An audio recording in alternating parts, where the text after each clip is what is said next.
Okay, welcome back. This is the last video on the unit of life, and it's about how one characteristic of it is that there are advanced glimpses, is what she calls them, of a state farther down the road. Kind of like before the no ego event, she would have brief moments of ecstasy, and then that became a permanent state of consciousness, and now she's having other experiences of a more advanced state down the road. And this is what she thinks about that. So great are these advanced glimpses, and so great is the disparity revealed between this life and the next state, that we desire either to die or have no more of such glimpses. But if not destined to move immediately into the next life, we must then be given a new direction in this one. And so that's what the unitive life is. It's that direction of preparation. Would it be possible to talk and work while in a state wherein the mind and memory are continually absorbed in silence? Could this become a permanent earthly state of existence? Or must we wait until heaven? St. John of the Cross, of course, tells us that the permanent suspension of the faculties in this life is not possible. Many of you would agree. And yet he does not say why. He simply takes this for granted, as in Spiritual Canticles, stanza 26. I regard this assumption as a grave mistake, because down the road this type of consciousness does, in fact, become a great reality. So there you have it, boys and girls. This unknown mother of four with no degree in theology is saying that her spiritual father and doctor of the church, St. John of the Cross, has made a grave mistake.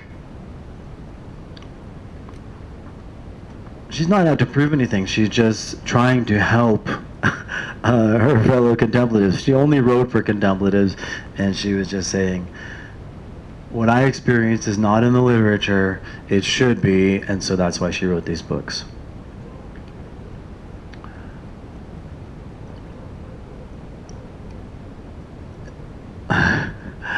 In other words, because there is no true equality of love between self and God, the self is eventually reduced to an ash heap. The weaker partner is consumed by the flame, and when there is nothing left to consume, even the fire goes out. This is exactly what happens down the road. It is the most succinct explanation of the unitive life I know of. It also explains how and why we come to a later transformation. There has never been any equality in this union. Indeed, the reduction of the unitive life to an ash heap is the perfect fulfillment of the unitive life. But when there is nothing left, from the ash heap of what was arises the great vision of what is.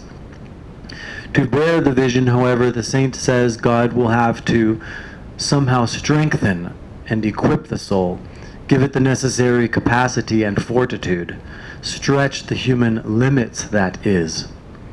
The self, however, was that which created a boundary, that which was bound, and that which could be fortified and stretched. But without a self, there is only the limitless and infinite. So she's having these advanced glimpses of no self.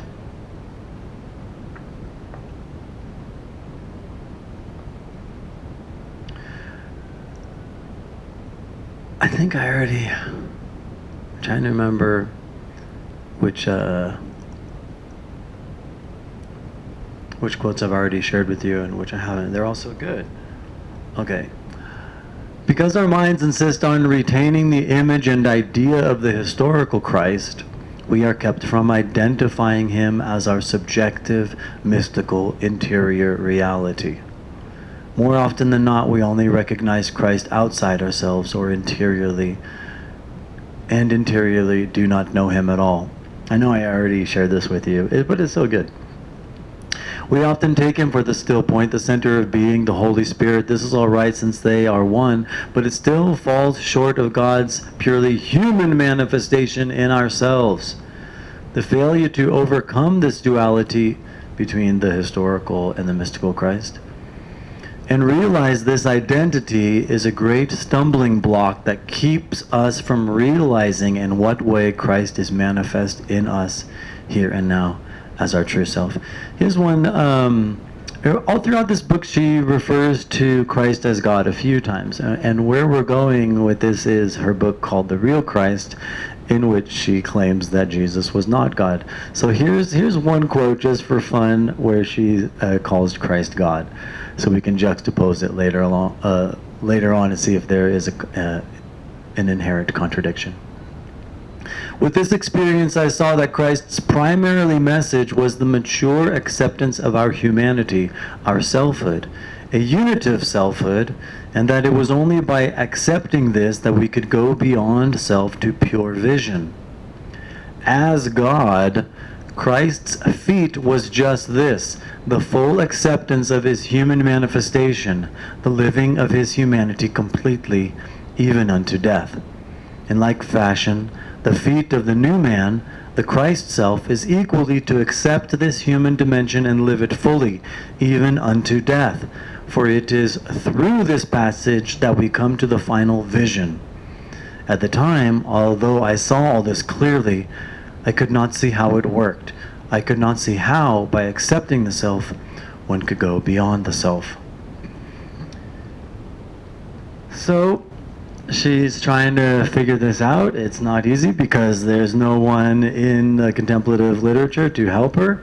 She's gone not beyond St. John of the Cross, but at least beyond what he wrote with the Spanish Inquisition breathing down his neck. It is the repeated recognition of his powerlessness to express the inner flame that finally brings him to see that this flame is not his own. He cannot pass it along or have it light the way for others. He cannot use it for his own ends, however good those ends may be. With this recognition, he begins to understand that this flame has another purpose altogether, which is to burn him out through his very inability to express it. It is as if the flame wears down the self through the self's continual search for the flame's adequate expression or manifestation, hence the life of unfulfilled giving. The self is not burned out through exhausting external works, rather the self is burned out interiorly by the very inability to be exhausted. So the flame burns on, ever propelling us outward in the hope of someday finding its true and adequate expression to set the world on fire, perhaps, while all the while, unknown to us, we are being burned out. And the unitive self is disappearing into the flame, being consumed by it.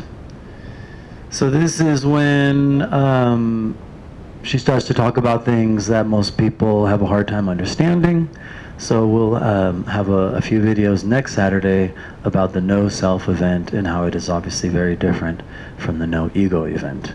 Okay, have a great week. Take care. Bye-bye.